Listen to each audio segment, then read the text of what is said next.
কেমন আছো?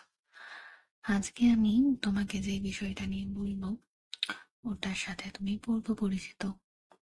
তুমি কেন, আমি, তুমি, উম, অন্যান্য সবাই সবাই মোটামুটি পরিচিত। যখন আমরা ছোট ছিলাম তখন আমরা উম, কোনো অনুষ্ঠান বা গ্যাদারিং বা কোথাও কোনো জায়গা যেখানে আমরা সবার চোখের সামনে ছিলাম, এমন কোনো অনুষ্ঠান বা কোনো কিছু থেকে আসার পরে যখন কোনো কারণ ছাড়াই আমরা হুটপাট অসুস্থ হয়ে পড়তাম, তখন আমাদের মা, কাকিমা, ঠাকুমা এর একটা কথা বলতো যে নজর লেগেছে।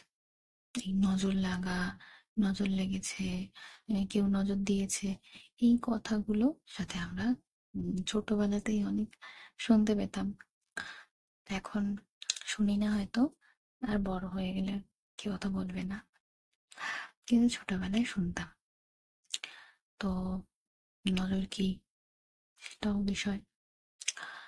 নজর হচ্ছে উম, আমরা যদি পৃথিবীর সমস্ত মানুষ, পোকামাকড়, পশু পাখি, কীট পতঙ্গ পোকামাকড় একই বিষয়, সবাইকে এনার্জি রূপে দেখি। মানে তাদের এই যে বাইরের শরীরটাকে ইগনোর করে তাদের আত্মাটাকে এনার্জি রূপে দেখি। সবকিছুর এনার্জি, মানে কুত্তা, বিড়াল, মানুষ, সবকিছু। তাহলে সেই এনার্জির কিছু পাওয়ার আছে, নর্মাল নর্মাল পাওয়ার। সবকিছুরই একটা নিজের স্পেসিফিক ফ্রিকোয়েন্সি হয়। সব এনার্জির আলাদা আলাদা ইন্টেন্সিটি হয়। সেরকমই যদি কোনো এরকম এনার্জি অন্য আরেকটা এনার্জির প্রতি ভালো বা খারাপ ইন্টেনশন রেখে অনেকক্ষণ তাকিয়ে থাকে, তাহলে নাকি একটু প্রভাব পড়ে। সত্য মিথ্যা জানি না, কিন্তু বলা হয়। আর এটাকেই নজর বলা হয়। ভালো ইন্টেনশন রাখলে মানে হলো, যখন আমাদের কোনো কাজের শুরুতে যখন আমরা আমাদের বড়দের প্রণাম করি, বা প্রণাম না করলে বড়রা বলে না, মানে আশীর্বাদ দেয় বা বলে না যে তোমার ভালো হোক বা যেই কাজে যাচ্ছ তুমি সফল হও, সেটাকে আমরা বলতে পারি গুড ইন্টেনশন বলা উচিত। আবার এটাই, এই সেম জিনিস যদি কেউ খারাপ ইন্টেনশন রাখে, তাহলে ওটাকে আমরা নজর বলে থাকি। সবকিছুই নজর, ভালো আর খারাপ, খারাপ নজর, ভালো নজর। তো এটাকেই তো বলা হতো নজর লাগা। এবার নজর লাগলে, খারাপ করলে সেটা তো খারাপ প্রভাব পড়ে, কিন্তু খারাপ প্রভাব পড়লে ওটাকে ঠিক কি করে করা হতো? এনার্জি কখনো সম্পূর্ণভাবে নষ্ট করা যায় না। কি করা হতো যে ওটাকে কোনো নন লিভিং অবজেক্টে ট্রান্সফার করে সেই অবজেক্টটাকে কোথাও অন্য জায়গায় ফেলে দিত বা উড়িয়ে দিত বা ওটাকে খারাপ করে দিত, কোনোভাবে ওটাকে নষ্ট করে দিত। এবার আমার প্রশ্ন, যে যেটা ছোটবেলায় হতো, যদি ওটা সত্যি হয়, তাহলে তো ওটা বড়বেলাতেও ইম্প্যাক্ট ফেলার কথা। মানে এরকম কি করে হয় যে ছোটবেলায় নজর লাগতো কিন্তু বড়বেলায় নজর লাগে না? নজর লাগলে তো প্রত্যেক বেলায় লাগার কথা, তাই না? হুম। তো না, আমি এখন কারোর নজর পড়াবো না, বাট আমরা বলি না নেগেটিভ এনার্জি প্লাকিং, ওটা করা যেতে পারে একটু ইউনিক ওয়েতে। আমি প্লাক করবো না, আমি পিল করবো।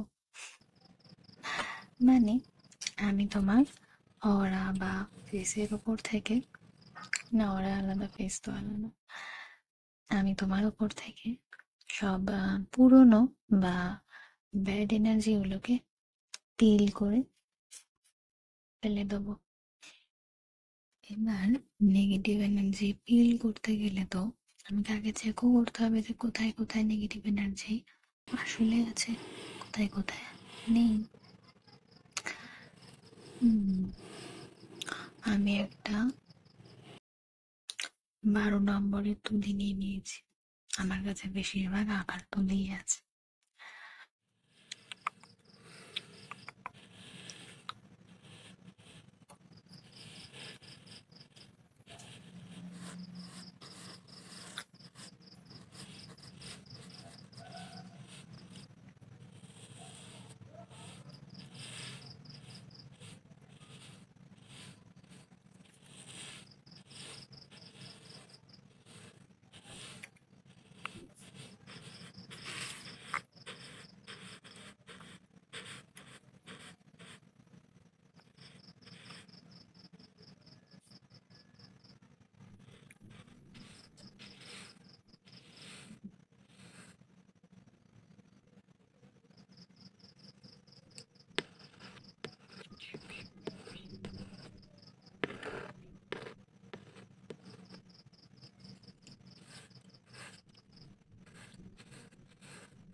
আমার যতদূর মনে হচ্ছে, তোমার কপালের এরিয়াটায়, চোখের এরিয়াটায় আর থুতনির কাছটায় ব্যাড এনার্জি স্টোর হয়ে আছে।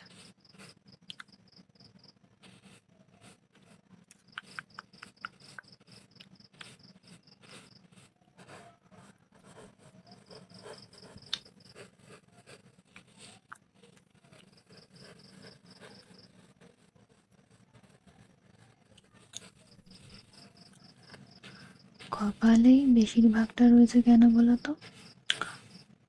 আমরা যখন ভাবি, অতিরিক্ত ভাবি, আমরা মনে হয় কপাল থেকেই ভাবি, মাইন্ডটা তো ওখানেই থাকে, তাই না? তাই জন্য আমরা আমরা আমাদের স্ট্রেস হলে আমাদের মুখে আর কাঁধে বেশি ফিল হয়। আর স্পেশালি অতিরিক্ত ভেবে ফেললে কপালে, চোখের দুপাশে প্রচণ্ড ব্যথা করে।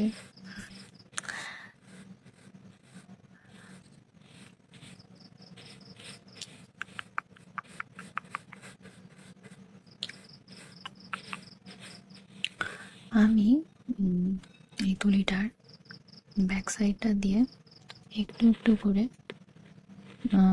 এগুলো তোলার চেষ্টা করব, ঠিক আছে?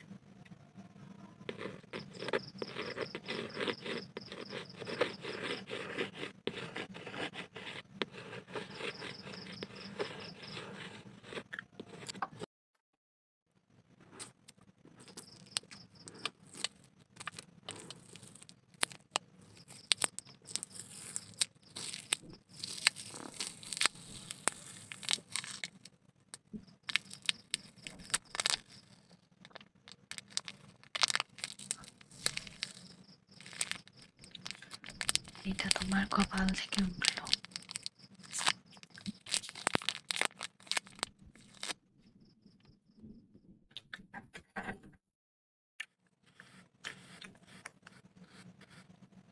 এবার তোমার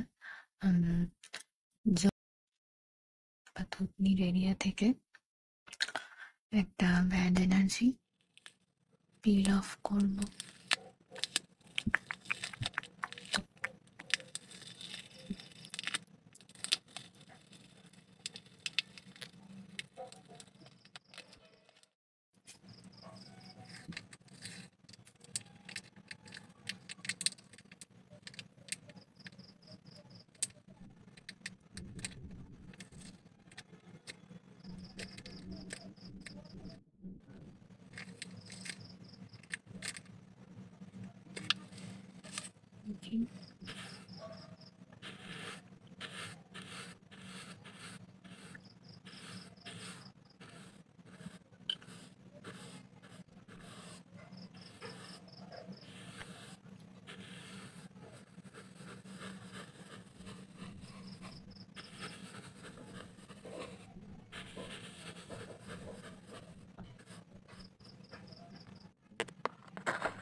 ডিপ ব্রেথ।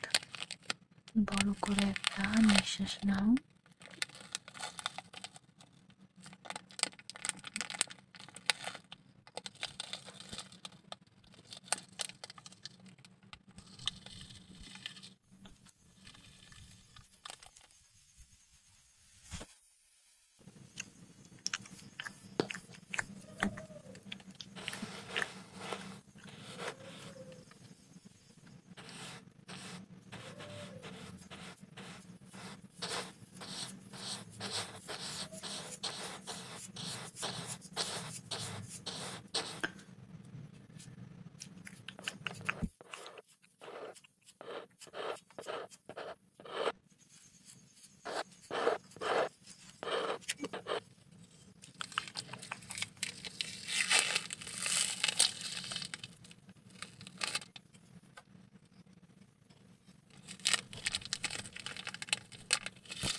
সারপ্রাইজিংলি ছোটবেলায় দিদিমা ঠাকুমাটা যা সব রিচুয়ালস করাতেন ওগুলো করার পর ঠিকও হয়ে যেত।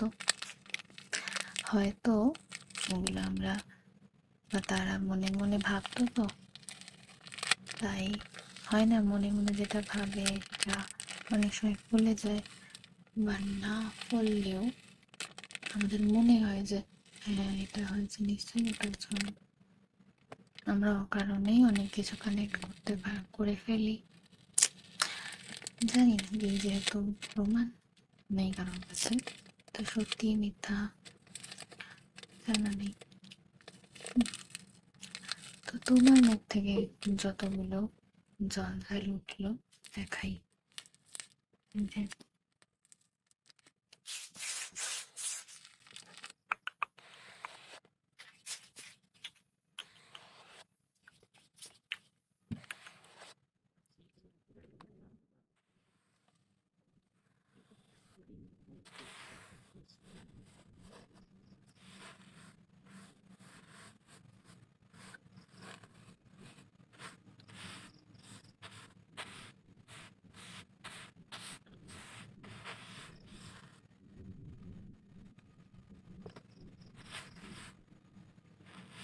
তোমার অবশিষ্ট যতগুলো ব্যাড এনার্জিস আছে সেগুলো আমি এইটা দিয়ে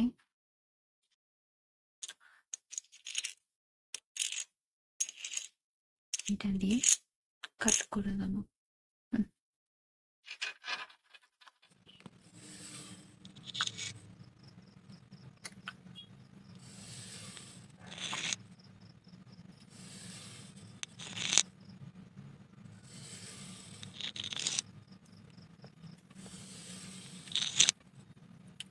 তুমি ডিপ ব্রেথ নাও, যখন আমি এভাবে পুল করে আনবো তখন তুমি ডিপ ব্রেথ করে নেবে। যখন ওটা আমি কাট করে দেবো তখন তুমি ওটা রিলিজ করে দেবে, নিয়ে ছেড়ে দেবে। ওকে।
এই তো।